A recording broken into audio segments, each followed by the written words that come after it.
Hello everyone, एक बार फिर से आप सभी का स्वागत है क्विक रीजन सीरीज में। भारतीय राज्य व्यवस्था की विषय वस्तु को हम पढ़ रहे थे।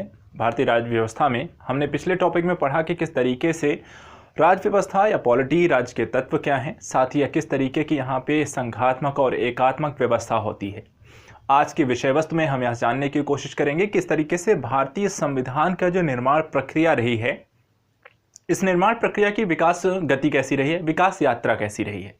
हम यहाँ पर देखेंगे किस तरीके से वर्तमान समय में संविधान की जो हम मूलभूत अवधारणा देखते हैं, जिस तरीके से संविधान की जो रूपरेखा देखी जाती है, इसको बनाने के पीछे या बनने के पीछे किस किस तरीके और किस किस समयावधि में कौन कौन से चरण यहाँ पे हमें देखने को मिलते हैं। इसकी प्रक्रिया अगर हम देखें तो 1773 के रेगुलेटिंग एक्ट से प्रारंभ होकर वर्तमान 1947 के आपके भारतीय स्वतंत्रता अधिनियम तक की इस विकास यात्रा को हम क्रमबद्ध और चरणबद्ध तरीके से यहाँ पर करने जा रहे हैं। आप सभी यहाँ पर ऐसे कई सारे क्वेश्चन देखेंगे जो कि आपने देखे होंगे, कई सारे यूपीएससी, यूपीपीएससी और अन्य प्रकार के लोक सेवा एग्जाम में पूछे जाते हैं। कई तरीके के वनडे एग्जाम में भी इनसे रिलेटेड क्वेश्चन पूछे जाते हैं, इसलिए ये इंपॉर्टेंट टॉपिक आप सभी को ध्यान से सुनना है। चीज़ों को देखिए, ये रिवीजन सीरीज जो होते हैं सिर्फ रिवीजन के दृष्टिकोण से देखें। यहाँ पे जो मैं आपको पढ़ाने जा रहा हूँ, ये वीडियो जो आपको न सिर्फ आपके प्री एग्जाम के लिए बल्कि मेंस एग्जाम के लिए भी बहुत उपयोगी होगा, क्योंकि यहाँ पर मैं बहुत इस टॉपिक को एक एक टॉपिक को विद डिटेल्स पढ़ा रहा हूँ। और अगर आप यहाँ पर सिर्फ रिवीजन के दृष्टिकोण से देखेंगे, जहाँ पर आप बैठ के सिर्फ सुनिए 1 घंटे 50 मिनट 40 मिनट, इससे ज़्यादा का ये वीडियो नहीं है। अगर आप इतनी देर में आप हो सकते हैं, अगर इसको आप पूरा पढ़ लेते हैं, पूरा देख लेते हैं, पूरा समझ लेते हैं, तो आप ऐसे 5-10 क्वेश्चन आराम से यहाँ पर आपको देखने को मिलते हैं। कई बार 1-2 क्वेश्चन आपको जनरली यहाँ पर देखने को मिलते हैं। पिछले कई साल के एग्जाम में अगर हम इसे निकाल कर देखें तो आपको यहाँ से कंपल्सरी 1-2 क्वेश्चन आपको देखने को मिल जाएंगे। इसलिए आज के इस वीडियोज़ में हम यहाँ पर भारतीय संविधान की इस विकास यात्रा को प्रारंभ करते हैं चरणबद्ध तरीके से। सबसे पहले संविधान के बारे में जानने से पहले ये ज़रूरी है, इसकी विकास यात्रा पर जाने से पहले हम ये देखते हैं कि यहाँ पे भारतीय संविधान का तात्पर्य क्या है। देखिए, संविधान क्या है, संविधान के बारे में अगर आप देखते हैं और पढ़ा है जिस तरीके से, कई अलग तरीके से किताबों में इसके व्याख्यान यहाँ पे देखने को मिलते हैं, लेकिन एक सिंपल शब्दों में अगर हम बात करें कि भारतीय संविधान का क्या तात्पर्य है, तो ये इसमें सिर्फ देखेंगे तो नियम है, कई सारे इसमें उपनियम हैं और उन नियम और नियमों से संबंधित एक लिखित दस्तावेज है। इस दस्तावेज में, इस लिखित दस्तावेज में ये भी यहाँ पर आपको देखने को मिलता है कि किस तरीके से समाज के एक बुनियादी ढांचे की अवधारणा को विकसित करने को में मदद मिलती है। साथ ही अगर हम देखें तो केंद्र राज्य के संबंधों की व्याख्या है, शासन के तीनों अंगों के अधिकार एवं दायित्वों का इसमें उल्लेख देखने को मिलता है।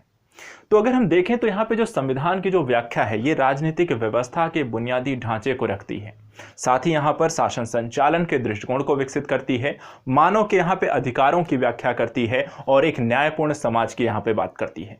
तो इसको आपका जो संविधान है, इन्हीं सारे गुणों से यहाँ पर आपको परिपूर्ण दिखाई देता है। संविधान के महत्व की अगर मैं चर्चा करूं कि संविधान का अगर हम देखे जाए कि यदि आपसे पूछा जाता है संविधान का महत्व क्या है, संविधान को आप किस तरीके से देखें, इसकी इंपॉर्टेंस क्या है, तो भारत के दृष्टिकोण से अगर हम देखें, भारतीय संविधान की यदि मैं आपको व्याख्या करूं या उसके बारे में यदि आपको एक छोटी सी अगर समझ आपको रखनी हो कि इसकी इंपॉर्टेंस क्यों होनी चाहिए। देखिए, जो संविधान की बात करता है, संविधान क्या है, संविधान बताता है कि आपके देश में कानून का निर्माण कैसे किया जाएगा, आपके देश की जो सरकार है उसका चुनाव कैसे किया जाएगा, उसका गठन कैसे किया जाएगा। इसके अतिरिक्त एक न्यायपूर्ण समाज में यहाँ पर समाज की जो शक्ति है उसका मूल वितरण कैसे होगा, उसका मूल विवरण कहाँ पर होगा और किसके मध्य यहाँ पर इनका शक्तियों का बंटवारा किया जाएगा। इसके अतिरिक्त अगर हम देखें तो ये शासन के तीनों अंगों के मध्य शक्तियों के बंटवारे की बात करता है। यहाँ पर बताता है कि किस तरीके से कार्यपालिका, विधायिका और न्यायपालिका के अधिकार क्षेत्र क्या हैं, कौन किन चीज़ों को लेकर यहाँ पर कानून निर्माण कौन करेगा, कानून को लागू कौन करेगा और उसकी समीक्षा कौन करेगा। तो इस तरीके से यहाँ पर इन तीनों ही अंगों के मध्य सामंजस्य की स्थिति और एक दूसरे के ऊपर यहाँ पर अधिकारों को लेकर एक विस्तारीकरण के साथ साथ उनमें के मध्य एक यहाँ पर सीमा का भी विभाजन किया जाता है। इसके अतिरिक्त देखते हैं कि देश के भूत और वर्तमान तथा भविष्य की व्याख्या कह सकते हैं या झलक देखने को जो मिलती है वो भी आपके संविधान में है। अभी हम जब इसकी विकास यात्रा पर जाएंगे तो भूतकाल तक कहाँ से किस तरीके से संविधान की स्टार्टिंग हुई, वर्तमान समय में आपको संविधान कैसा दिखाई दे रहा है और भविष्य में किस तरीके से परिवर्तित हो सकता है और किन आधारों पर इसमें संशोधन इत्यादि हो सकते हैं, उनकी भी यहाँ पर आपको व्याख्या देखने को मिलती है। इसके अतिरिक्त अगर हम बात करें तो यहाँ पर देश के एक सर्वोच्च विधि, साथ ही यहाँ पर अगर हम बात करें तो देश के आदर्शों, उद्देश्यों और मूल्यों इत्यादि के निर्धारण के संदर्भ में भी हम सीधे सीधे यहाँ पे संविधान की व्याख्या को देखते हैं। तो एक तरीके से देखा जाए तो संविधान भारत के लिए वहां पर सभी प्रकार की प्रक्रियाओं के संचालन का, साथ ही साथ वहां पर यदि कभी समस्याग्रस्त स्थितियां होती हैं, कोई विवादग्रस्त स्थितियां होती हैं, तो उनको सुलझाने के लिए एक मार्गदर्शक की भूमिका भी निभाता है। तो ये तो हमने यहाँ पे समझा संविधान क्या है, साथ ही संविधान के महत्व को हमने देखा। अब आप और हम दोनों मिलकर यहां पर संविधान की विकास प्रक्रिया और इसके चरणों की एक एक करके व्याख्या देखेंगे और देखेंगे किस तरीके से इंपॉर्टेंट एस्पेक्ट और कहां पर देखने को मिलते हैं। जब आप संविधान के इस विकास के चरण में हम प्रवेश करते हैं तो इस विकास के चरण को दो भागों में आप डिवाइड करके पढ़ते हैं। पहला जो डिवाइड यहाँ पे जो पहला भाग है जिसको हम कहते हैं ब्रिटिश ईस्ट इंडिया कंपनी के द्वारा पारित अधिनियम, जो कि आपको यहाँ पे 1773 से 1853 के मध्य। तो यहाँ पर जैसे कि मैंने कहा कि आप इसे दो भागों में डिवाइड करके पढ़ सकते हैं। दो भागों में डिवाइड अगर आप करते हैं तो यहाँ पर सबसे जो पहला पार्ट आपको देखने को मिलता है ब्रिटिश ईस्ट इंडिया कंपनी की द्वारा पारित जो अधिनियम है वो 1773 से 1853 के मध्य है, जबकि दूसरा जो पार्ट कहता है वो ब्रिटिश ताज द्वारा पारित अधिनियम है जो 1858 से 1947 के मध्य देखने को मिलता है। अब इन दोनों ही पार्टों में कई सारे अधिनियम लेकर आए गए और इन अधिनियमों के माध्यम से भारतीय संविधान की एक रूपरेखा का निर्धारण प्रारंभ किया गया। इस विकास यात्रा में अगर हम देखें तो कई सारे ऐसे कानून बनते हैं जो कि शुरुआती चरण में ब्रिटिशों के पक्ष में बनते हुए दिखाई देते हैं, लेकिन जैसे जैसे ये विकास प्रक्रिया आगे बढ़ती है संवैधानिक कानूनों को आपको बनाना प्रारंभ करते हैं, भारतीय जो जागरूक होते हैं और राष्ट्रवाद जैसी भावनाएं विकसित होती हैं, धीरे धीरे ये भारतीयों के पक्ष में यहाँ पर कानून बनना शुरू होते हैं।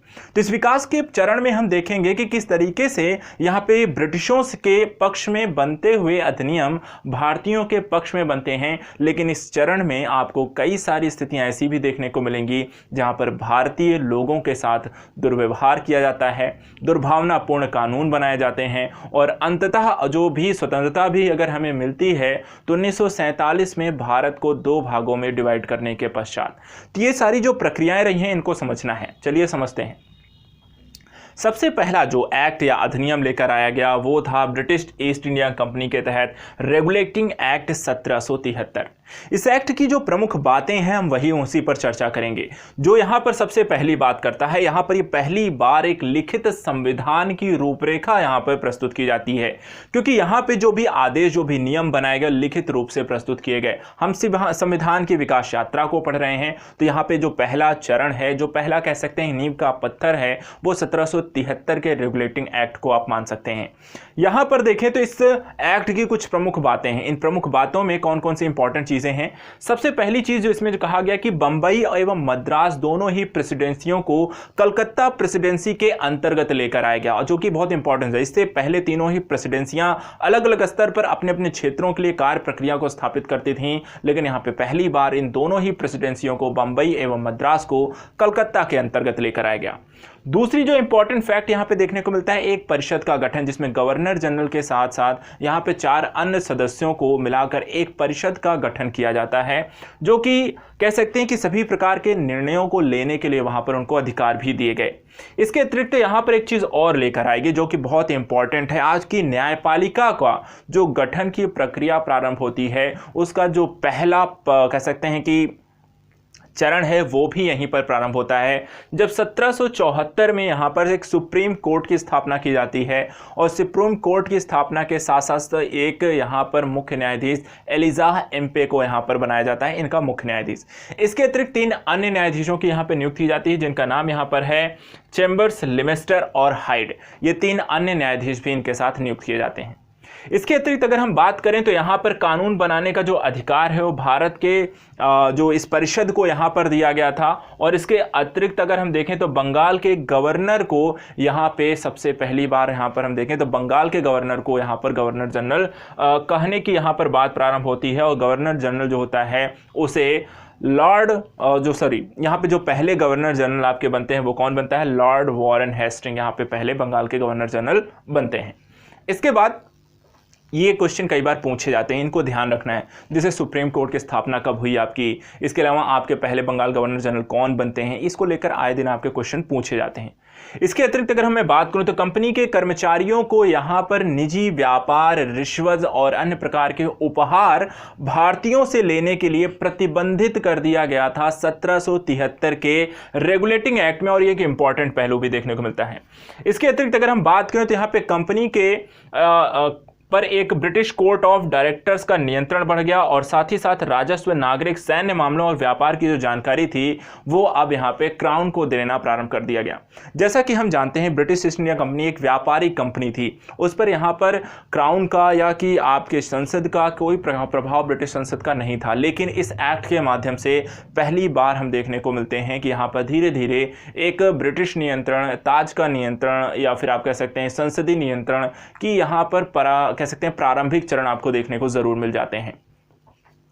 तो यहां पर ब्रिटिश कोर्ट ऑफ डायरेक्टर्स की भी यहां पर नियुक्ति माध्यम से वहां पर नियंत्रण आता है, और उसकी सारी जानकारियां जो होती हैं भारतीय क्षेत्र से रिलेटेड वो क्राउन को देती हैं।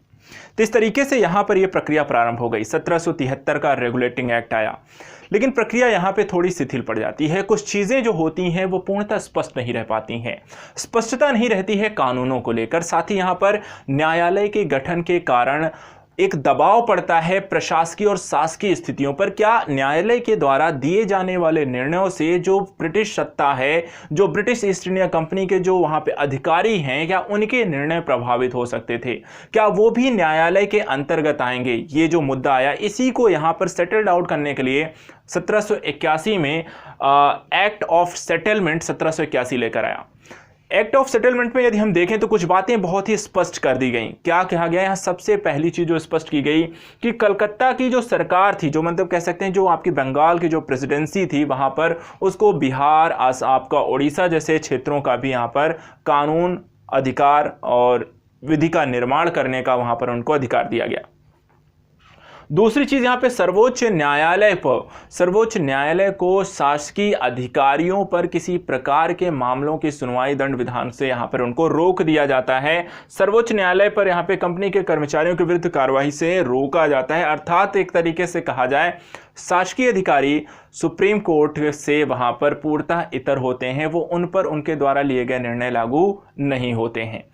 इसके अतिरिक्त एक्ट ऑफ सेटलमेंट में एक बात बहुत स्पष्ट कर दी गई कि यहाँ पर कोई भी न्यायालय के द्वारा जो आज्ञाएं जारी की जाएंगी या कोई आदेश जारी किए जाएंगे या कोई भी जो शासकीय अधिकारी है उसके द्वारा कोई निर्णय लिया जाएगा, कानून बनाया जाएगा, वहाँ पर भारतीय समाज की धार्मिक स्थितियों का उनको सम्मान करना है, उनके रीति रिवाजों का सम्मान करते हुए वो निर्णय लेने हैं। तो एक्ट ऑफ सेटलमेंट में यहाँ पे 2-3 ही चीज़ें बहुत प्रमुख रही हैं, जैसा कि सुप्रीम न्यायालय के संदर्भ में एक तरीके से कहा जाए न्यायपालिका और कार्यपालिका को एक दूसरे से अलग करने की प्रक्रिया आपको देखने को मिलती है। साथ ही यहाँ पर जो कानून बनाने का जो अधिकार था वो कि विस्तार उसका किया गया बंगाल प्रेसिडेंसी का, और इसके अतिरिक्त यहाँ पर भारतीय रीति रिवाजों, धार्मिक स्थितियों इत्यादि को वहाँ पर मान्यता देते हैं। इसके बाद एक और एक्ट लेकर आते हैं, पिट्स इंडिया एक्ट 1784 को लेकर आते हैं। इसमें अगर हम देखें तो इसे ब्रिटिश पीएम प्रधानमंत्री थे उस समय विलियम पिट, उनके द्वारा इसे प्रस्तुत किया गया था 1784 का यहाँ पर आपका एक्ट। इसके अंतर्गत यहाँ पर 2 चीज़ें आती हैं, बोर्ड ऑफ डायरेक्टर्स जो कि व्यापारिक मामलों को देखेगा, और साथ ही साथ यहाँ पर बोर्ड ऑफ कंट्रोल जो कि राजनीतिक प्रबंधन का कार्य करेगा। तो यहाँ पे 2 अलग अलग बोर्डों का गठन किया गया और दोनों को यहाँ पे अलग अलग काम दिए गए, और इसी कारण इसको एक द्वैध शासन प्रणाली के तौर पर से देखा जा सकता है, जिसमें 2 अलग अलग संस्थाएं 2 अलग अलग प्रकार के कार्यों को यहाँ पर करती हुई पाई गई। तो यहाँ पर बोर्ड पिट्स इंडिया एक्ट 1784 में इस बात को ध्यान रखिएगा, बोर्ड ऑफ कंट्रोल और बोर्ड ऑफ डायरेक्टर्स को लेकर, इसको लेकर काफ़ी सारे क्वेश्चन आपको अलग अलग एग्जाम में पूछ लिए जाते हैं। इसके बाद यहाँ पर अगर हम देखें तो यहाँ पर जो कि कंपनी के अधीन जो क्षेत्र थे उनको अब ब्रिटिश आधिपत्य क्षेत्र बोला जाने लगा पिट्स इंडिया एक्ट के माध्यम से। इसके अतिरिक्त अगर हम देखें तो कंपनी जो होती है, यहाँ पर जो प्रशासन संबंधी सभी कार्यों पर जो पूर्ण नियंत्रण था वो भारत सरकार के वहाँ पे ब्रिटिश सरकार का हो गया। जो भारतीय जो क्षेत्र थे जो ब्रिटिश सरकार के या फिर ईस्ट इंडिया कंपनी के अंतर्गत आ रहे थे, वहाँ पर ब्रिटिश सरकार के अंतर्गत उनका प्रशासन कार्यभार यहाँ पर देखने जाने की बात कही गई। साथ ही गवर्नर जनरल की जो परिषद थी वहाँ पर इनकी जो संख्या थी इसको 4 से घटाकर 3 कर दिया जाता है। तो यहाँ पर गवर्नर जनरल की जो परिषद था उसकी संख्या को 4 से घटाकर 3 किया गया। किस एक्ट के अंतर्गत? पिट्स इंडिया एक्ट के 1784 के अंतर्गत गवर्नर जनरल की परिषद को यहाँ पर उनकी संख्या को 4 से घटाकर यहाँ पर 3 कर दिया जाता है। तो यहाँ पर हमने 3 एक्ट को देख लिया। अब बात आते हैं अगले एक्ट की ओर, जिसका नाम है चार्टर अधिनियम 1813। चार्टर अधिनियम 1813 की अगर हम बात करें तो यहां पर जो पहली चीज दिखाई देती है, कंपनी के अधिकार पत्र को 20 वर्षों के लिए और बढ़ा दिया जाता है। अर्थात कंपनी कौन सी? East India company. East India company का जो अधिकार पत्र है उसे अगले 20 वर्षों के लिए उन्हें और ट्रांसफर कर दिया जाता है। साथ ही यहां पर 2 चीजें की गई। पहला, आपको भारत के साथ जो कंपनी का एकाधिकार था व्यापार करने का, उसको समाप्त किया गया, लेकिन चीन और चाय के व्यापार पर उनके एकाधिकार को वैसे ही वहां पर बनाए रखा गया। दूसरी चीज अगर हम कहें कि यहाँ पर मिशनरी, जो आपके ईसाई मिशनरी थे, उनको धर्म प्रचार करने के लिए भारत जाने की अनुमति दी गई और ब्रिटिश वासियों को यहाँ पर भारत में सीमित मात्रा में सही मुक्त व्यापार के अवसर भी प्रदान किए गए। इसके अतिरिक्त भारत में पहली बार ब्रिटिश क्षेत्र में एक संवैधानिक स्थिति यहां पर आपको स्पष्टता दिखाई देती है और भारत के लोगों के लिए भारत की शिक्षा व्यवस्था पर प्रतिवर्ष 1 लाख खर्च करने का प्रावधान भी यहां पर 1813 से चार्टर अधिनियम के अंतर्गत किया गया। तो 1813 के चार्टर अधिनियम में काफी सारे बदलाव यहां पर देखने को मिलते हैं। खासकर कंपनी के अधिकारों को कंट्रोल करने की बात की जाती है और साथ ही साथ यहां पर ब्रिटिश के संवैधानिक स्थिति को बढ़ाने का प्रयास किया गया। इसको और भी ज्यादा वहां पर बढ़ाया जाता है चार्टर अधिनियम 1833 के माध्यम से। यहां पर जो एक एकाधिकार बचा हुआ था आपको कुछ क्षेत्रों को लेकर ईस्ट इंडिया कंपनी का, उसको पूर्णतः समाप्त कर दिया जाता है। यहां पर इस चार्टर अधिनियम को सरकार के द्वारा विधि निर्माण और उसके कार्यों को और भी स्पष्ट करने के लिए यह अधिनियम यहां पर लेकर आए गए और इसके अंतर्गत अगर इस चार्टर को अगर हम देखें तो कंपनी का जो व्यापारिक एकाधिकार था उसे पूर्णतः समाप्त किया गया। साथ ही यहां पे बंगाल का जो गवर्नर जनरल था वो भारत के गवर्नर जनरल के रूप में बना दिया गया 1834। अभी तक यहां पर हम देखा था कि बंगाल का गवर्नर जनरल बनाया गया था, लॉर्ड वारन हेस्टिंग्स पहले गवर्नर जनरल बनते हैं बंगाल के। अब जो बंगाल का गवर्नर जनरल था उसे भारत का गवर्नर जनरल बना दिया गया। और यहां पे क्वेश्चन फिर से बनता है, भारत का पहला गवर्नर जनरल कौन था? तो उसको ध्यान रखिएगा, प्रथम गवर्नर जनरल थे लॉर्ड विलियम बेंटिक। साथ ही अगर हम यहां पर देखें सभी प्रकार के नागरिक एवं सैन्य जो शक्तियां थी वो गवर्नर जनरल और उसकी परिषद को यहां पे प्रदत्त थी। साथ ही गवर्नर जनरल की परिषद में विधि सदस्य के रूप में 4थे सदस्य को यहां पर सम्मिलित किया गया। तो विधि सदस्य की जो नियुक्ति होती है वो किसके अंतर्गत होती है? 1833 के चार्टर अधिनियम के अंतर्गत होती है। इसके अतिरिक्त अगर हम बात करें संपूर्ण देश के लिए एक ही बजट की व्यवस्था भी 1833 के चार्टर अधिनियम के अंतर्गत लेकर आए और लॉर्ड मैकाले की अध्यक्षता में प्रथम विधि आयोग का गठन भी आपको 1833 के चार्टर अधिनियम के तहत आप देख सकते हैं। तो यहां पे बहुत इंपॉर्टेंट फैक्ट हैं, इनको ध्यान रखिएगा, ये क्वेश्चन डायरेक्टली आपको पूछ लिए जाएंगे। इसके अतिरिक्त सिविल सेवकों के लिए चयन हेतु एक खुली प्रतियोगिता का भी यहाँ पे प्रयास किया गया। उसके लिए वहां पे नियम बनाए गए कि भारतीयों के साथ किसी भी तरीके से रंग, जाति, धर्म इत्यादि के आधार पर बिना किसी भेदभाव के भर्ती की जाएगी। लेकिन यहाँ पे जो आपका बोर्ड ऑफ डायरेक्टर्स थे उनके विरोध के कारण बाद में इसे निरस्त कर दिया, इसे लागू नहीं किया गया। दास प्रथा को यहाँ पे गैर कानूनी घोषित किया गया और साथ ही यहाँ पे संविधान के निर्माण के इसे हम प्रथम संकेत की ओर भी देख सकते हैं। तो एक तरीके से देखा जाए तो चार्टर अधिनियम में बहुत सारे इंपॉर्टेंट फैक्ट हैं, जैसे कि दास प्रथा की समाप्ति, भारत का प्रथम गवर्नर जनरल जैसे फैक्ट, प्रथम विधि आयोग का गठन, पहले विधि सदस्य के रूप में किसे नियुक्त किया गया। तो ये सारी चीजें आपके एग्जाम के लिए जरूरी थी। कंपनी के एकाधिकार को किस के द्वारा पूर्णतः समाप्त किया जाता है, तो वो आपको ध्यान रखना है। अब बात करते हैं चार्टर अधिनियम 1853 की। 20 साल के बाद एक बार फिर से एक अधिनियम लेकर आता है और इस अधिनियम में कई सारी चीजें आपको देखने को मिलती हैं। जो पहली इंपॉर्टेंट फैक्ट यहाँ पे देखने को मिलती है, विधायिका को यहाँ पे सशक्त बनाने के लिए ये अधिनियम लेकर आए गए और इसके अंतर्गत जो गवर्नर जनरल था उसमें जो कि 6 सदस्यीय जो समिति थी, जो परिषद था, उसमें विधायी व प्रशासनिक कार्य इसके अलग अलग किए गए। पहली बार यहाँ पर गवर्नर जनरल के जो परिषद थी उसके दोनों कार्य अर्थात उसके विधायी कार्य और उसके प्रशासनिक कार्यों को अलग कर दिया गया। किस के माध्यम से? चार्टर अधिनियम 1853 के माध्यम से। दूसरी जो बात यहां पे की गई, परिषद में 6 नए सदस्यों की वृद्धि की गई और जो टोटल संख्या हो गई वो कितनी हो गई? 12 टोटल संख्या इनकी पहुंच जाती है। इसके अतिरिक्त कार्यकारिणी परिषद के विधि सदस्य को परिषद का पूर्ण सदस्य बना दिया जाता है और संपूर्ण भारत के लिए एक पृथक विधान परिषद का भी यहां पर प्रावधान किया गया। पहली चीज जो ध्यान रखनी है, संपूर्ण भारत के लिए पृथक विधान परिषद की जो अवधारणा आपको देखने को मिलती है पहली बार, वो कहां मिलती है? चार्टर अधिनियम 1853 में, जिसे आगे चलकर उसे वो लघु संसद भी कहते हैं। आगे चलकर इसे क्या कहा गया? लघु संसद कहा गया। निदेशक मंडलों की जो संख्या थी, निदेशक मंडल की संख्या 24 थी, उसे घटाकर यहां पर 18 कर दिया जाता है।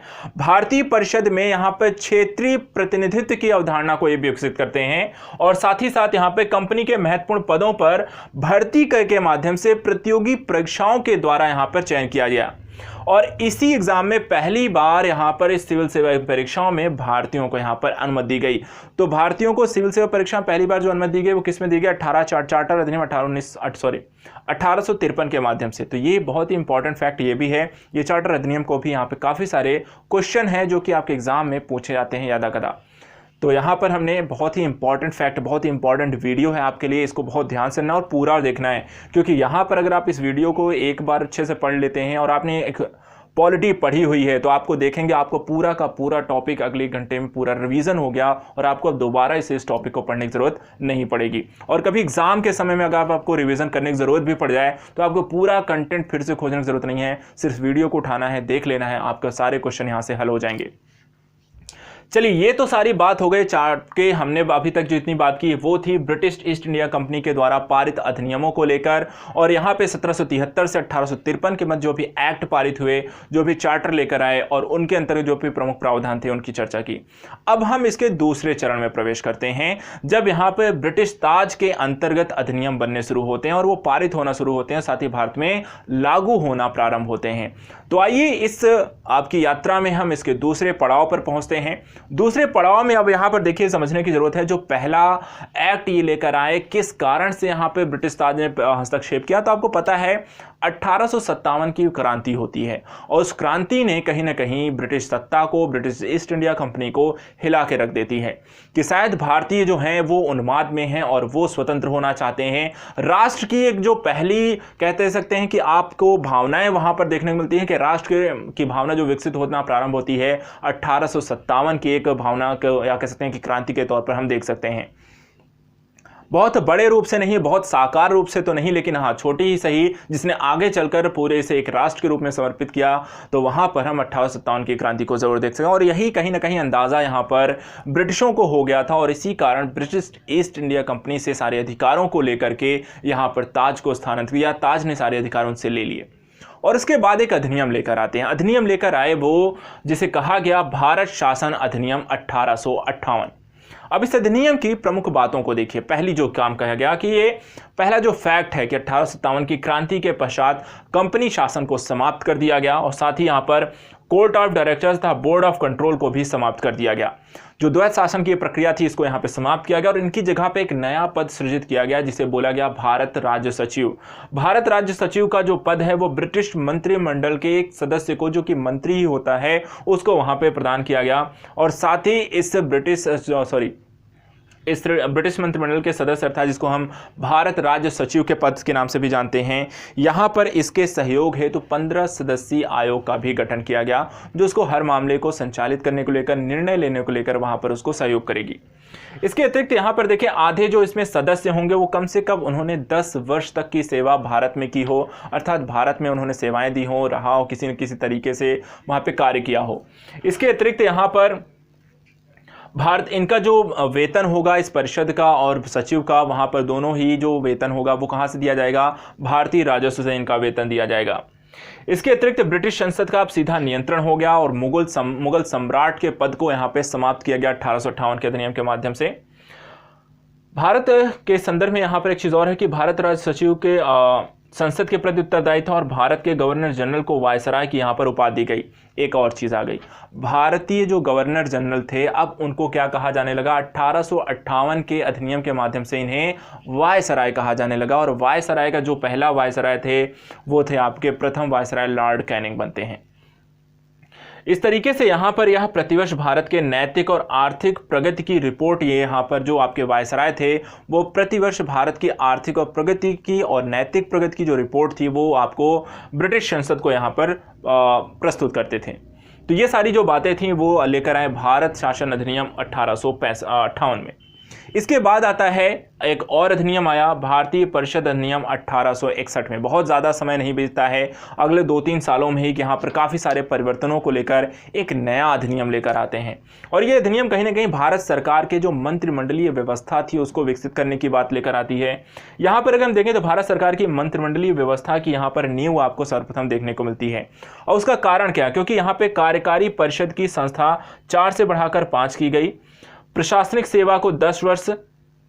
यहां पर एक देखिए, यहां पर जो बात कही गई कि एक कार्यकारी परिषद की स्थापना की गई और इनकी जो संख्या थी 5, जो कार्यकारी परिषद के सदस्यों की जो संख्या थी वो 4 थी, इसे बढ़ाकर 5 किया गया। इन 5 सदस्यों में 3 जो होंगे वो प्रशासनिक सेवा के होंगे, जिन्होंने कम से कम 10 वर्ष के हेतु यहाँ पर प्रशासनिक सेवा में कार्य किया हो, और साथ ही यहाँ पर एक सदस्य होगा जो विधि सदस्य के रूप में होगा और उसने कम से कम 5 वर्ष यहाँ पर उसको विधि क्षेत्र का अनुभव हो। इसके अतिरिक्त अगर हम यहाँ पर देखें, वायसराय की विधान परिषद में न्यूनतम संख्या को 6 और अधिकतम को यहाँ पर सदस्यों की संख्या को 12 भी कर दिया गया। इसके अतिरिक्त यहाँ पर जो गैर सरकारी यहाँ पर सदस्य होंगे, इनकी संख्या जो होंगी वो सिर्फ विधि निर्माण की होंगी। तो कहने का मतलब है कि जो यहाँ पर आपके यहाँ पर जो आपको वायसराय की जो विधान परिषद में इनकी जो न्यूनतम और अधिकतम जो सदस्यों की संख्या थी 6 से 12 की गई। इन 12 सदस्यों को यहाँ पर जो भी शक्तियाँ सौंपी गई थी वो सिर्फ विधि और कानून बनाने तक की थी, इसके अतिरिक्त उनको और कोई भी शक्ति यहाँ पे प्रदत्त नहीं की गई। साथ ही साथ अगर हम देखें तो यहाँ पर कोई भी जो नियम या अधिनियम बनाना होता था 1862 में लॉर्ड कैनिंग के द्वारा बनारस के राजा, पटियाला के महाराजा और सर दिनकर राव को यहाँ पर विधान परिषद में मनोनीत किया गया। तो विधान परिषद में मनोनीत का अधिकार यहाँ पर वायसराय के पास था और वायसराय ने इस अधिकारों का प्रयोग करते हुए 3 सदस्यों को यहाँ पर विधान परिषद की आपको यहाँ पर सदस्यों के रूप में मनोनीत किया। इसके अतिरिक्त वायसराय के लॉर्ड कैनिंग के द्वारा ही यहाँ पर भारतीय जो कहते हैं शासन की प्रक्रिया में एक समविभागीय प्रणाली को भी प्रारंभ करने का श्रेय किसे दिया जाता है? लॉर्ड कैनिंग को। तो इस तथ्य को भी ध्यान में रखिएगा कि यहाँ पर लॉर्ड कैनिंग जो होते थे उन्होंने 3 भारतीयों को यहाँ पर विधान परिषद के सदस्य के रूप में यहाँ पर शामिल किया और साथ ही साथ भारतीय शासन प्रणाली में समविभागीय प्रणाली को भी लेकर आते हैं। इसके अतिरिक्त यहाँ पर बंबई व मद्रास प्रेसिडेंसी को कानून बनाने की शक्ति लॉर्ड कैनिंग के द्वारा वापस दे दी जाती है और इसके कारण शासन प्रक्रिया में एक विकेंद्रीकरण की प्रवृत्ति भी आपको देखने को मिलेगी। कुछ प्रमुख फैक्ट हैं जो कि लॉर्ड कैनिंग से भी रिलेट करते हैं। लॉर्ड कैनिंग के इंपॉर्टेंस को आप ध्यान रखिएगा। प्रथम आपके वायसराय थे आपको, साथ ही साथ वहाँ समविभागीय प्रणाली को लेकर आते हैं, 3 भारतीयों को विधान परिषद में सदस्य मनोनीत करते हैं और साथ ही साथ यहाँ पर बंबई और मद्रास प्रेसिडेंसी को कानून बनाने की शक्ति वापस करते हैं और इस कारण से यहाँ पर एक विकेंद्रीकरण की प्रक्रिया आरंभ होती है। इसके बाद अगर हम देखें तो भारतीय परिषद अधिनियम 1892 आता है और यहां पर अगर हम देखें तो केंद्रीय विधान परिषद में न्यूनतम 10 व अधिकतम 16 अतिरिक्त सदस्यों को निर्धारित किया गया। अर्थात यहां पर सदस्यों की संख्या लगातार बढ़ाई जा रही थी और इसे अब यहां पर जो पहले यहां पर 6 और 12 थी उसे अब बढ़ाकर 10 और यहां पर 16 कर दिया गया। ये सभी गवर्नर जनरल के द्वारा नामांकित होंगे। साथ ही परिषद के भारतीय सदस्यों को अब बजट पर प्रश्न पूछने, बहस करने का भी अधिकार दिया गया। तो यहाँ पर एक चीज़ ध्यान रखिएगा, भारतीय परिषद अधिनियम 1892 के माध्यम से भारतीयों को जो कि वहाँ पर परिषद में सदस्य थे, अब अगर कोई भी बजट बनता था उस बजट से संबंधित प्रश्न करने का अधिकार उनको दिया गया और बहस करने का भी अधिकार दिया गया। लेकिन यहाँ पर कुछ उनके प्रश्न वहां पे स्वीकृत होंगे या नहीं होंगे इसका निर्धारण करने के लिए परिषद का जो अध्यक्ष होगा वो निर्धारित करेगा। अर्थात वो निरस्त भी वहां पर कर सकता था, लेकिन कहीं ना कहीं प्रश्न पूछने और बजट के संदर्भ में वहां पर बहस करने का अधिकार अगर जो पहली बार दिया गया वो किसके अंतर्गत दिया गया? भारतीय परिषद अधिनियम 1892 के द्वारा। इसके अतिरिक्त केंद्रीय प्रांतीय विधान परिषद के गैर सरकारी सदस्यों की नियुक्ति के प्रत्यक्ष व सीमित चुनाव प्रावधान भी इसी अधिनियम के माध्यम किए गए। तो पहली बार जो चुनाव का शब्द प्रयोग किया गया, पहली बार चुनाव शब्द वहां पर आया और चुनाव की जैसी प्रक्रियाओं को लेकर चर्चा की गई, वो किस अधिनियम में की गई? भारतीय परिषद अधिनियम 1892। इसको ध्यान रखना है। चुनाव शब्दावली और चुनाव के बारे में पहली चर्चा इस अधिनियम में देखने को मिलती है। इसके अतिरिक्त यह भारतीय राष्ट्रीय कांग्रेस के 1889 से 1891 के अधिनिवेशनों से पारित प्रस्तावों से प्रभावित था अधिनियम 1892। अर्थात इसमें जो बातें कही गई वो बातें ऑलरेडी भारतीय राष्ट्रीय कांग्रेस का गठन हो चुका था। भारतीय राष्ट्रीय कांग्रेस का गठन होने के पश्चात वो प्रतिवर्ष अपना एक अधिवेशन करते थे, कुछ बार वहाँ पे लगातार नहीं भी हुए हैं। तो वहाँ पर उन्होंने 3 साल 1891 से 89 से 91 के मध्य भारतीय राष्ट्रीय कांग्रेस के कुछ अधिवेशन हुए जिसमें ये कुछ बातों को उन्होंने पारित किया था और उन्हीं को यहाँ पर इस अधिनियम में रखा गया। इसके बाद आते हैं अगला भारतीय परिषद अधिनियम, जिसे हम मार्ले मिंटो सुधार 1909 के नाम से भी जानते हैं। बहुत इंपॉर्टेंट है और बहुत बार इससे क्वेश्चन बनते हैं क्योंकि यहाँ पर ये बहुत ज़्यादा कह सकते हैं कंट्रोवर्शियल होता है। तो आइए देखते हैं यहाँ पर ऐसी क्या क्या बातें हैं। सबसे पहली चीज देखिए तो केंद्रीय विधान परिषद में सरकारी सदस्यों व प्रांतीय विधान परिषद में गैर सरकारी सदस्यों के बहुमत की यहां पर व्यवस्था की गई। तो केंद्र में सरकारी सदस्यों को बहुमत और आपके प्रांतों में गैर सरकारी सदस्यों को बहुमत दिया गया। दूसरा, सत्येंद्रनाथ सिन्हा वायसराय की कार्यकारिणी परिषद में नियुक्त होने वाले प्रथम भारतीय थे जो कि एक विधि सदस्य के रूप में आते हैं। तो सत्येंद्रनाथ सिन्हा वायसराय कार्यकारिणी परिषद में नियुक्त होने प्रथम भारतीय विधि सदस्य के रूप में हैं, इसको ध्यान में रखना है। इसके अतिरिक्त बजट पारित करने से पूर्व वाद विवाद, पूरक प्रश्न पूछने, प्रस्ताव पारित करने का अधिकार, सार्वजनिक हित संबंधी विषयों की विवेचना करना, प्रस्ताव पारित करने अधिकार विधान परिषद के सदस्यों को यहां पर अनुमति दी गई। तो यहां पर अब विधान परिषद के पास काफी सारी शक्तियां, खासकर बजट से रिलेटेड उनको प्रश्न पूछने का अधिकार था, उनको बहस करने का अधिकार था, उनको किसी प्रकार के प्रस्तावों को पारित करने का अधिकार था, सार्वजनिक हित के विषयों को लेकर व्याख्या और उसको अनुमति या पारित करने का भी उनको यहां पर अधिकार दिए गए। लेकिन यहां पर जो बहुत इंपॉर्टेंट एस्पेक्ट एक चीज देखने को मिलती है वो ये था जिसके कारण यहां पर ये काफी ज्यादा कंट्रोवर्शियल होता है और इसने एक नई ही भूमिका यहां पर भारत के संदर्भ में विकसित की जिसने आगे चलकर भारत और पाकिस्तान के विभाजन की नींव रखी। तो ये था जाति, धर्म और वर्ग के आधार पर एक पृथक निर्वाचन प्रणाली को यहां पर प्रारंभ किया गया, जिसने कह सकते हैं कि केंद्रीय विधान परिषद में एक मुस्लिम वर्ग के लिए भी एक प्रथम निर्वाचन की प्रक्रिया भी लेकर आए। साथ ही यहां पर presidency corporation, chamber of commerce और जमींदारों को भी यहां पर पृथक निर्वाचन की प्रक्रियाओं को स्थापित किया। लॉर्ड मिंटो जो थे वो वायसराय थे भारत के और सांप्रदायिक निर्वाचक के इन्हें जनक भी कहा जाता है। तो अगर क्वेश्चन में कभी आपसे पूछा जाए कि सांप्रदायिक निर्वाचन के जनक किसे कहा गया तो लॉर्ड मिंटो का नाम ध्यान रखिएगा। दूसरा यहाँ पर मार्ले मिंटो है। तो मार्ले कौन थे? तो जॉन मार्ले जो थे वो भारत राज्य सचिव थे।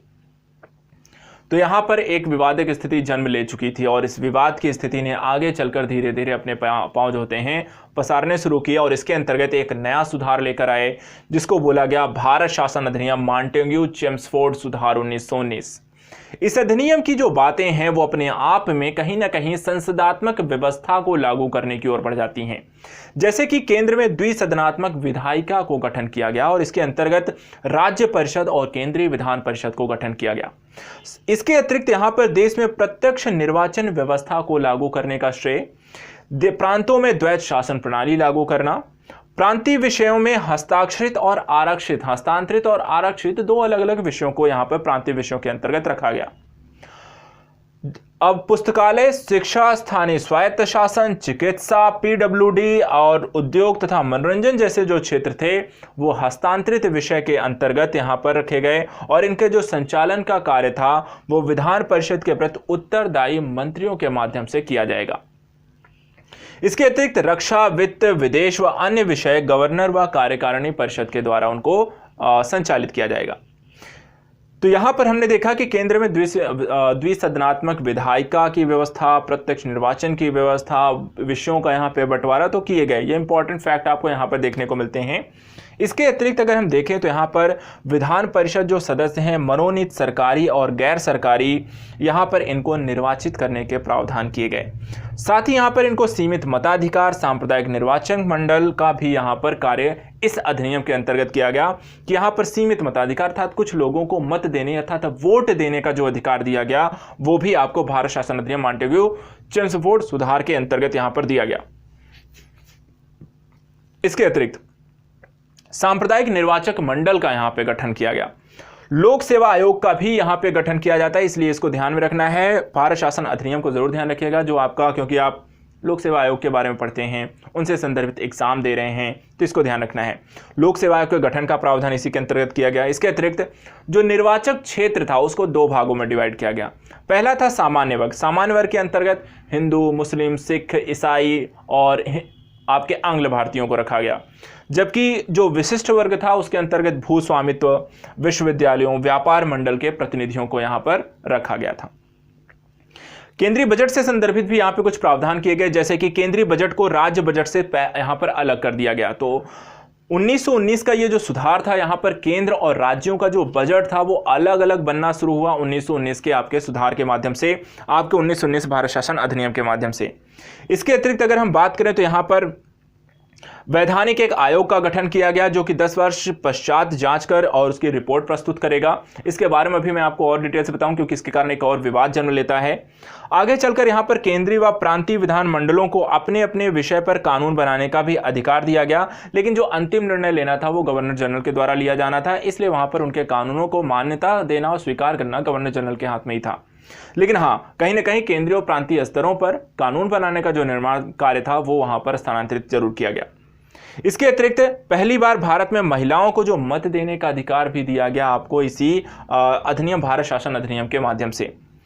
अंतिम तौर पे अगर इसमें देखें तो भारत यह जो पूरा अधिनियम था, मूलतः इसमें विस्तार तो बहुत सारी चीज़ों किया गया, लेकिन इसके अधिनियम का जो मूल स्रोत है या मूल जो कह सकते हैं कि विश्लेषण है, अगर वहाँ पे करके देखें तो यहाँ पर पाया जाता है कि यह भारत के आर्थिक शोषण व लंबे समय तक गुलाम बनाए रखने का उद्देश्य है। अर्थात कि भारतीयों को पूरी स्वतंत्रता ना देते हुए उन्हें सिर्फ एक संतुष्टि कारक स्थितियों से वहां पर रखना था, और उसके लिए उनको कुछ अधिकारों को दे करके उनको वहां पर अपने अंतर्गत लंबे समय तक शासन प्रक्रिया में रखना था। लेकिन ये यहाँ पर ये चीज़ें तो होती हैं, लेकिन इसी को आधार बनाकर एक साइमन कमीशन का गठन किया गया 1927-28 में। देखिए ये आता है 1919 में, और यहाँ पर बात की गई थी एक वैधानिक आयोग की, जो कि 10 वर्ष बाद गठित होनी थी। तो ये 1919 से 1929 या 30 में जाकर जिसका गठन होना था, लेकिन यहाँ पर साइमन कमीशन को गठन करने का जो वर्ष था वो 1930 होना चाहिए था, लेकिन उसका गठन कर दिया गया 1927 और 28 में। दूसरी चीज, 2 साल पहले इसका गठन किया। दूसरा यहाँ पे समस्या ये थी कि ये 7 सदस्यीय कमीशन था, जिसकी अध्यक्षता साइमन कमीशन कर रहे थे, और इसमें जो होते हैं एक भी भारतीय सम्मिलित नहीं था, सभी के सभी अंग्रेज थे, और इसलिए इसका काफी विरोध हुआ। गो बैक साइमन यहाँ पर नारा भी दिया गया इसको, यहाँ पर जहाँ भी इन्होंने गए वहाँ पर उसका बड़े स्तर पर विरोध भी हुआ। लेकिन ये जो कमीशन था वहाँ पर 1928-29 के मध्य 2 बार यहाँ पर भारत आता है, और 2 बार यहाँ भारत आकर दौरा करने के पश्चात अपनी एक रिपोर्ट प्रस्तुत करता है 1930 में, और इसी रिपोर्ट के आधार पर जो गोलमेज सम्मेलन होते हैं वहाँ पे चर्चा होती है, जो कि यहाँ पर आपको सारा कुछ यहाँ पे मैटर लिखा है। इसके बाद आता है भारत शासन अधिनियम 1935। भारत शासन अधिनियम 1935 सबसे इंपॉर्टेंट पहलू है, क्योंकि कहीं ना कहीं भारतीय स्वतंत्रता के परिदृश्य ये काफ़ी इंपॉर्टेंट है। काफ़ी सारे जो फैक्ट हैं वो आपके एग्जाम में पूछे भी जाते हैं। तो चलिए आइए देखते हैं कि भारत शासन अधिनियम 1935 की प्रमुख बातें क्या हैं। सबसे पहली चीज तो गोलमेज सम्मेलन जो 1930 से 32 के दौरान वहां पे जो चर्चाएं हुई, चर्चाओं और संस्कृतियों के आधार पे जो प्रस्ताव पारित हुए, उन्हीं प्रस्तावों पर आधारित ये भारत शासन अधिनियम 1935 था। तो इसमें जो प्रमुख बातें हैं उनको हम देख लेते हैं, जो इंपॉर्टेंट फैक्ट है उनको हम देख लेते हैं, और इसी के आधार पर भारतीय संविधान के विस्तारीकरण की स्थितियों को देखते हैं। सबसे पहली चीज, यहाँ पे संघीय शासन प्रणाली की नींव रखी गई थी भारतीय शासन अधिनियम 1935 के माध्यम से। तो संघीय शासन प्रणाली लेकर आई गई। दूसरी चीज, यहाँ पे ब्रिटिश, भारतीय प्रांत और देशी रियासतों को यहाँ पर 2 अलग अलग इकाइयों में डिवाइड किया गया।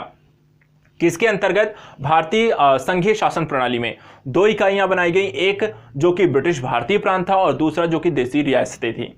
तीसरा, यहां पर केंद्र में एक द्वैध शासन प्रणाली भी लेकर आई गई, और केंद्र व राज्य इकाइयों को शक्ति का विभाजन कर दिया गया। अर्थात केंद्र को कौन कौन सी शक्तियां मिलेंगी, राज्यों को कौन सी शक्तियां मिलेंगी, इसका जो विभाजन देखने को मिलता है, जो कि आपके संविधान में भी देखने को मिलता है, वो उसका जो पहला लक्षण है वो यहां पर इस अधिनियम में दिखाई देता है। यहां पर संघ सूची में 59 विषय, प्रांत सूची में 54 विषय, संवर्ती सूची में 36 विषय यहां पर रखे गए, और साथ ही साथ अवशिष्ट शक्तियों का भी प्रावधान किया गया, जो कि गवर्नर जनरल के पास उस समय थी। इसके अतिरिक्त अगर हम संघ सूची में बात करें तो विदेश, वित्त, रक्षा और जनगणना जैसे विषय रखे गए। प्रांत सूची में पुलिस, शिक्षा जैसे विषय रखे गए, और संवर्ती सूची में दंड, विधि, प्रक्रिया, विवाद और विच्छेद जैसे विषयों को रखा गया। तो ये तो बात हमने की संघीय शासन प्रणाली और उस द्वैध शासन और उस किसको क्या यहाँ पर अधिकार दिए गए, कौन सी सूची, कौन से विषय दिए गए। इसके बाद यहाँ पर हम बात करेंगे प्रांतीय स्वायत्तता के समय यहाँ पे द्वैध शासन को समाप्त कर दिया गया, अर्थात प्रांतीय स्तर पर स्वायत्तता प्रदान की गई, और उसके लिए जो द्वैध शासन प्रणाली चली आ रही थी उसको उन्होंने समाप्त किया। 1937 में एक संघीय न्यायालय का भी गठन किया गया। 1937 में संघीय न्यायालय का गठन किया गया, लेकिन अंतिम जो अपीलीय न्यायालय था वो था प्रिवी काउंसिल। इसके अतिरिक्त बर्मा को भारत से अलग कर दिया गया 1937 में। जो म्यांमार है वर्तमान समय का, वो एक समय 1937 उससे पहले तक भारत का ही पार्ट था, जिसे उन्होंने आगे चलकर 1937 में इस अधिनियम के माध्यम से बर्मा को या म्यांमार को भारत से अलग कर देते हैं। 11 में से 6 प्रांतों में 2 सदनों की यहां पर व्यवस्था की गई। अर्थात उस समय जो भारत था, 1935 के समय में जो भारत था, वहां पर 11 प्रांत में 6 प्रांतों को द्विसदनीय व्यवस्था, वहां पर लोकसभा राज्यसभा जैसी स्थितियां या विधान परिषद विधानमंडल जैसी परिस्थितियों को विधानसभा विधान परिषद की स्थितियां वहां पर प्रोवाइड कराई गई। क्या क्या थे, कौन कौन से राज्य थे, 6 प्रांत कौन से थे? तो असम, बंगाल, बिहार, बंबई, मद्रास और संयुक्त प्रांत, ये 6 प्रांत थे जहां पर द्विसदनीय व्यवस्था लागू की गई। इसके अतिरिक्त दलित जातियों, महिलाओं, मजदूर वर्ग के लिए यहाँ पे अलग निर्वाचक प्रक्रिया लाई गई, अलग निर्वाचक मंडल लाया गया। तो दलित जातियों, महिलाओं और मजदूर वर्ग के लिए अलग निर्वाचन की प्रक्रिया यहाँ पर रखी गई। मताधिकार का विस्तार किया गया और ये इसे जनसंख्या के 10% लोगों को यहाँ पर मताधिकार का प्रयोग दिया था, तो वोट देने का अधिकार दिया गया। इसके अतिरिक्त संघ लोक सेवा आयोग, प्रांत सेवा आयोग और 2 या 2 से अधिक राज्यों के मध्य यहाँ पे संयुक्त सेवा आयोग का भी जो गठन का प्रावधान किया गया, वो आपके भारत शासन अधिनियम 1935 के अंतर्गत किया गया। इसके अतिरिक्त 1937 में इसी आधार पर चुनाव हुए और इन चुनावों में 5 जगहों पर बहुमत में आई कांग्रेस। इसके अतिरिक्त असम और पश्चिमोत्तर प्रांत में कांग्रेस की मिलीजुली सरकार आती है। पंजाब में यूनियनिस्ट पार्टी की सरकार बनती है, बंगाल में कृषक प्रजा पार्टी की और सिंध में मुस्लिम लीग की सरकार बनती है। तो यहाँ पे भारत शासन अधिनियम के अंतर्गत हमने देखा कि कोई इंपॉर्टेंट जो फैक्ट हैं, जो कि आपको इनके बहुत सारे ऐसे लक्षण हैं जो कि आपको वर्तमान समय के संविधान में भी आपको दिखाई देते हैं। अब यहाँ पे भारत शासन अधिनियम 1935 के बाद अगला जो अधिनियम आता है 1947 में भारतीय स्वतंत्रता अधिनियम, लेकिन उसके मध्य यहाँ पर 2 अलग अलग मिशन बनते हैं। एक है क्रिप्स मिशन, दूसरा है कैबिनेट मिशन। ये भी इंपॉर्टेंट फैक्ट हैं क्योंकि इन्होंने भी भारतीय स्वतंत्रता के संदर्भ में कुछ ऐसी प्रक्रियाएं लेकर आई, तो उनको पढ़ लेते हैं। क्रिप्स मिशन 1942 में बनता है। सर स्टैनफोर्ड क्रिप्स जो होते हैं, 1 सदस्यीय आपका प्रतिनिधि मंडल था। 22 मार्च 1942 को ये भारत आते हैं और इन्होंने कहा कि भारत में स्वशासन अर्थात डोमिनियन स्टेटस का दर्जा दिया जाएगा भारत को, और साथ ही इन्हें पूर्ण उपनिवेश का दर्जा दिया जाएगा, जिन्हें संघ से या जिसे राष्ट्रकुल से अलग होने का अधिकार दिया जाएगा। इसके अतिरिक्त यहाँ पर ब्रिटिश प्रांतों से अगर वो अलग भी होते हैं तो वहाँ पर उनको कोई यहाँ पे बुरा नहीं लगेगा, ऐसा भी वहाँ पे उन्होंने कहा। साथ ही एक संविधान निर्मात्री सभा का गठन किया जाएगा और इस संविधान निर्मात्री सभा के गठन में आपके ब्रिटिश प्रांतों के चुने हुए प्रतिनिधि और देसी रियासतों के प्रतिनिधि के द्वारा यहाँ पर सम्मिलित रूप से इस सभा का गठन किया जाएगा। साथ ही क्रिप्स मिशन में कुछ बातें और कही गई, जैसे कि संविधान सभा द्वारा निर्मित संविधान 2 शर्तों पर इन्होंने कहा लागू किया जाएगा कि अर्थात जो संविधान निर्मात्री सभा का हम गठन कर रहे हैं, ये जो संविधान बनाएंगे वो संविधान जो ब्रिटिश आपके कह सकते हैं कि सरकार है, वो तभी लागू करेगी जब उनकी इन शर्तों को मान लिया जाएगा। और कौन कौन सी शर्तें रखी थी?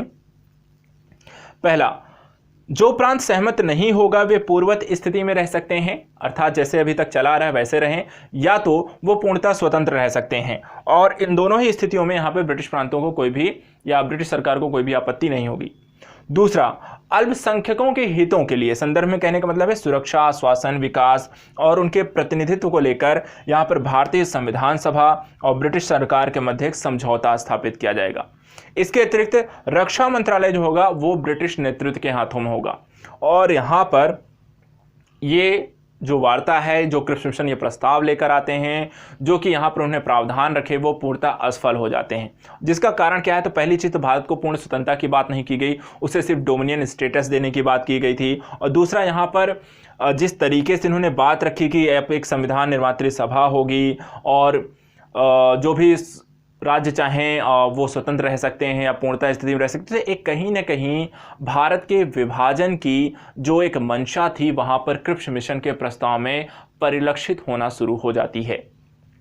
और इन दोनों ही प्रस्तावों के कारण क्रिप्स मिशन को समाप्त कर दिया गया था, तो वो बात पूर्णतः असफल हो जाती है। लेकिन इसके बाद एक और मिशन आता है, कैबिनेट मिशन 1946 में।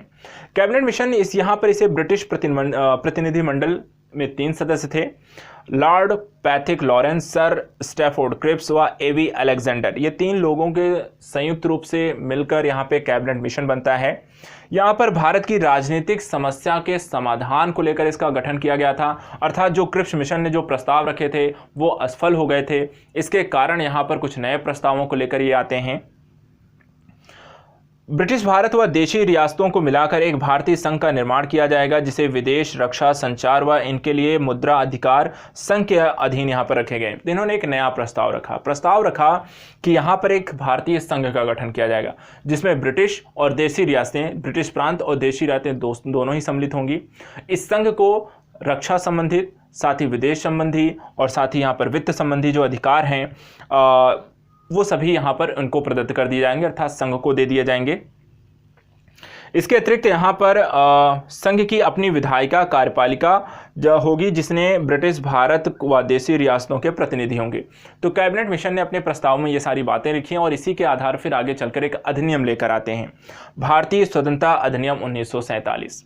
इस अधिनियम में भारतीय स्वतंत्रता के सभी पक्षों को वहां पर रखा गया, जैसा कि यहाँ पे माउंटबेटन योजना के नाम से भी हम इसे जाते हैं। और माउंटबेटन इस योजना में यहाँ पर 15 अगस्त 1947 को भारत व पाकिस्तान दो नए राज्यों का यहाँ पे गठन करने की बात भारतीय स्वतंत्रता अधिनियम के माध्यम से सुनिश्चित होती है। साथ ही यहाँ पर प्रत्येक अधिराज्य में एक गवर्नर जनरल नियुक्त किए जाने की बात की गई और ये गवर्नर जनरल जो होगा वो इंग्लैंड के सम्राट के द्वारा नियुक्त किया जाएगा। इसके अतिरिक्त नए संविधान निर्माण तक यहाँ पर दोनों ही जो राज्य हैं, जो अब जब तक क्योंकि दोनों नए स्वतंत्र राज्य या राष्ट्र के रूप में विकसित होंगे तो वहाँ पर उनको संचालित करने के लिए कोई कानून होगा नहीं। तो जब तक नया कानून वहाँ पर नया संविधान नहीं बन जाता है तब तक इन दोनों ही राज्यों का जो संचालन होगा वो भारत शासन अधिनियम 1935 के माध्यम से संचालन होगा। इसके अतिरिक्त यहाँ पर इन अधिराज्यों में भारत का जो सचिव होगा वो भारत सचिव का पद समाप्त कर दिया गया और साथ ही साथ यहाँ पर राष्ट्रमंडल सचिव का यहाँ पे गठन कर दिया गया। इसके अतिरिक्त यहाँ पर देशी राज्यों को जो किसी भी में सम्मिलित होने का यहाँ पर उनको बात कही गई कि जो देशी राज्य हैं वो भारत में भी सम्मिलित हो सकते हैं या राज्य में, या फिर आपको पाकिस्तान में सम्मिलित हो सकते हैं, तो उनको ये अधिकार दिए गए। तो इस तरीके से 15 अगस्त 1947 को भारत आज़ाद होता है। तो यहाँ पर हमने एक विकास प्रक्रिया आरंभ की थी। मैंने आपसे कहा था कि हम एक विकास कह सकते हैं कि भारतीय संविधान की विकास यात्रा को प्रारंभ करने जा रहे हैं। हमने यहाँ पर 1773 से ये यात्रा प्रारंभ की और 1947 तक हम यहाँ पर लेकर आए। यहाँ पर समाप्त करने से पहले एग्जाम ओरिएंटेड कुछ महत्वपूर्ण फैक्ट को मैं आपको और बता देना चाहता हूँ। चलिए इनको भी देख लेते हैं। कुछ महत्वपूर्ण तथ्य हैं, वैसे इनके बारे में हमने यहाँ पे डिस्कस किया, लेकिन इन चीज़ों को ध्यान रखिएगा, ये एग्जाम में आपको कई बार पूछा जाता है। जैसे कि प्रांतों में द्वैध शासन के जो जनक है वो कौन थे? प्रांतों में द्वैध शासन के जनक हैं लियोनेल कर्टिस। लियोनेल कर्टिस को ध्यान में रखिएगा, ये प्रांतों में द्वैध शासक के जनक कहा जाता है इनको। प्रांतों का जो द्वैध शासन था 1919 के अधिनियम के माध्यम से लेकर आए। 1926 में सिविल सेवकों की भर्ती के लिए केंद्रीय लोक सेवा आयोग का गठन 1926 में किया गया और इसकी जो सिफारिश की गई थी वो आयोग था ली आयोग। ली आयोग की सिफारिश पर यहाँ पर केंद्रीय लोक सेवा आयोग का यहाँ पर गठन किया गया।